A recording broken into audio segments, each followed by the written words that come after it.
G'day, epic people. James Greenshields from Emergent Leaders Foundation. Due to I'm not too sure if it was a flippant comment, but a suggestion by my spiritual growth partner in the world, I've decided to start this thing called Cheese in the Chair, which is quite funny because I'm currently sitting in probably one of the best chairs I could have to start this conversation. This chair is very old and it's in a place where there was a lot of wisdom shared, a lot to me and a lot to a lot of other people that helped them on their spiritual journey. It's actually my father's study. He passed over 20 years ago, but the funny thing is not much has actually changed in this room, which pretty much speaks to how the love of two people can be eternal. But this chair is really holds a lot for me in my journey of life. The thing that I want to talk to you about today is because, and Cheese in the Chair is, I will talk to a lot of the things that which I've been helping people in their leadership space, in their personal lives, grapple with and deal with. And I'll share that with the sole intent that someone can actually get something from it. So if you've got stuff that you want me to discuss on Cheese in the Chair, throw at me in a message or whatever, and I'll put it on the list when I find a chair to sit in. So the one I want to talk to you today is about compromise. I just ran a workshop, and one of the big ticket items was, how do I not compromise in my relationship and as a person in a whole? And it's a really massive one. But compromise, if you look at it, people think in a relationship particularly, you should compromise. Compromise breeds resentment, full stop. Compromise breeds resentment, full stop. Now, a lot of you are out there and you are wanting a thriving life and an abundant life.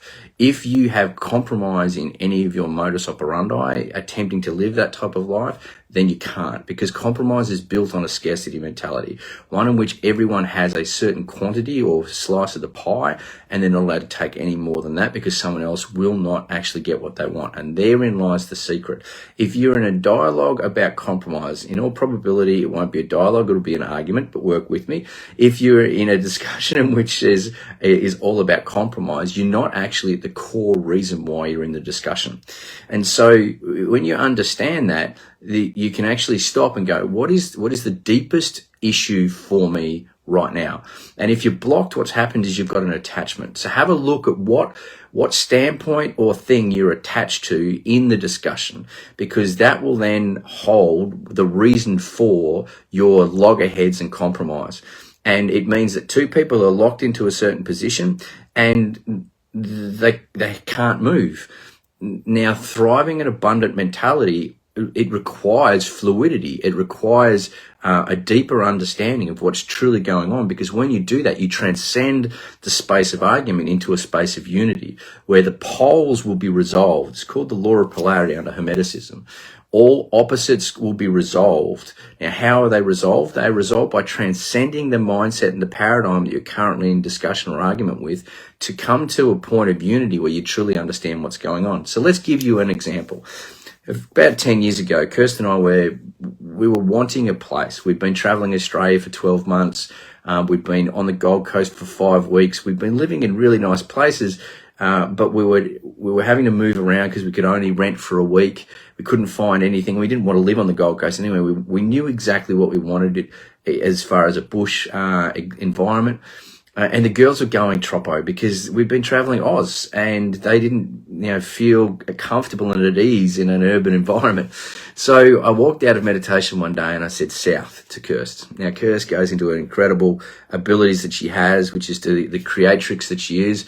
And she brings up this place. Now, we went down to check it out, 25 cars at the driveway, way up a valley. And we look at the place, it was a knockover, realistically. There was holes in the walls. The only decent thing was the kitchen, which still, would need a lot of work to actually get it cleaned up. The orchard was completely overgrown. The fireplace, the door was just hanging off on its hinge. Now, she looks at me and says, you could fix all this. And I could have, but it was not part of my priorities for the next 12 months to actually put that much energy into fixing that place up. So I said, I don't want to live here. Now, she came at me by saying, you're disrupting, because of your attachment to certain things, you're disrupting our ability to create. therein lies the issue. One person was feeling that I was disrupting, and the reason why she was feeling that is because she wasn't feeling enough to be able to get exactly what we want. And it appeared that the market was quite tight. It wasn't. We just hadn't got clear enough exactly and come together in exactly what we wanted. And I was feeling, abused, taken for granted, that I would have to take all my energy away from what I wanted to do, and I'd have to put into something that I didn't want to do. So in the end, we actually got into quite a heated discussion, and I just stopped the discussion and said, I'm just going to go and meditate. I'm going to go and have a look at what my issue is. And I went deep down, and I actually realized, hold on, what do I want? In all actual beauty, what I want is to just be with my family. So I walked out and said, gorgeous, if you want to put it in for that place, go ahead. I just really want to be for my family. We just got to understand that there will have to be a plan in place for that place. We didn't get that place. Of course we didn't get that place. It wasn't meant for us. A week later, I'm down in Newcastle running a youth leadership program for a rugby club, and Kirsty sends, here's our new place. And it was amazing. We got it. It was 2 years of our life that we lived there in a place called Burringbar, home of the killing stick, interestingly enough, is what that means in the native tongue. And it was just a fascinating place where the girls could spread their wings, run, play. There was a waterfall. It was just magical. Why did that happen? Because we both, Kirsty stepped up and realized she is a creatrix. She can create. I realized what I truly wanted was to simply be with my women in my life. And when we did that, everything else dissolved, and we could actually transcend to that place. And Kirsty saw me and I saw Kirsty. So there's a really big point. If you're compromising, you're not truly allowing yourself to see yourself and what's going on for you, and you're not truly allowing yourself to see what's going on for the other person. And someone's doing something to my camera, or I must be doing something to my camera that's going ballistic. So that was quite funny, whatever just happened then. But anyway, so compromise, it will always breed resentment. How do we get around it, or how do we work through it? Don't get around it, because it will just build the resentment. The way we work through it is we go deep inside myself and say, where am I attached? In all probability, where is my identity being like assaulted in my paradigm? What paradigms need to dissolve? Where can I actually come to the true essence of what's in discussion with me and this person? And that's in an intimate relationship, it's in a work relationship, it's in all relationships. When you truly understand what the deepest source essence issue is for you in that moment, what will happen is actually align, and you'll get that thriving, abundant life that you talk about. Trust you got something from it. Big love to you all.